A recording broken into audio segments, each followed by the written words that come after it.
Latest update, kanina sa Showtime, isang fan ng Kim Pao kung saan andoon ang pabiro niya na sinasabi niya, Paolo Avellino ba?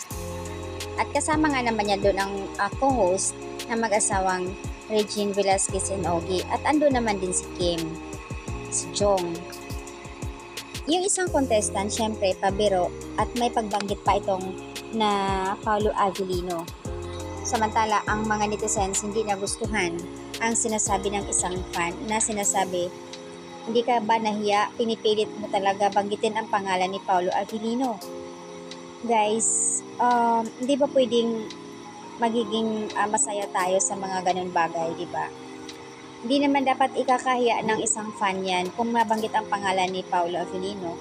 Huwag tayo magiging bitter kasi nga, unang-una magpapasko na, pangalawa, kung solid fan kayo ng Kim Pao, di ba dapat magiging masaya tayong lahat?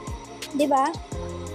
Ang hirap pasayahin ng isang taong ganyan eh. Hindi pwedeng joke, hindi pwedeng sakyan na lang para happy ang lahat. Eh kung si Kimi nga sinakyan nga niya, may pag-joke itong si Kimi na doon ka pero sabay kiniglig naman siya, nakangiti. At nagpasensya pa siya sa isang fan, nagpapasalamat. 'Di ba? 'Di ba dapat magiging masaya tayo kasi nga kung solid Kim Pao ka talaga.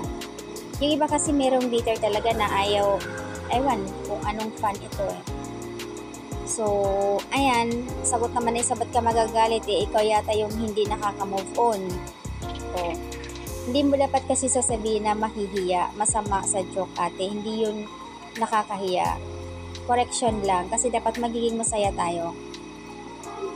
So, ayan, baka nga, I don't know kung basher ito ni Kiwi, pero kasi, the way kasi siya sa context niya, medyo mali din. Dapat magiging masaya ang mga comment section dito. Natatawa nga si Kim, pero sa loob naman niya, naiinis daw. Hindi naman ganun. O yun.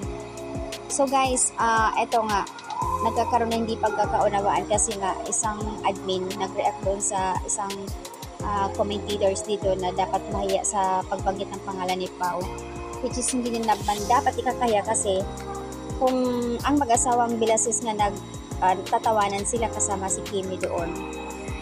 Sa katunayan niya, ang ganda ng ngiti ni Kimi nung mabanggit ang pangalan ni Pao.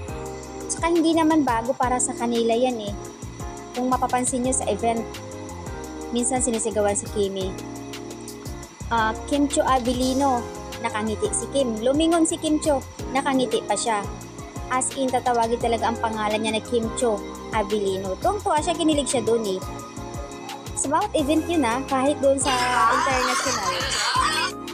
So, yan lang yung update guys. Masasabi ko lang dito is dapat magiging happy ang lahat. Kasi nakikita naman natin na masaya ang Kim Pao. Magiging happy na rin tayo. Huwag na siguro magbigay kung hindi naman maganda yung caption o comment. Kasi nga, ang Kim Pao masaya sila. So, dapat masaya na rin tayong lahat.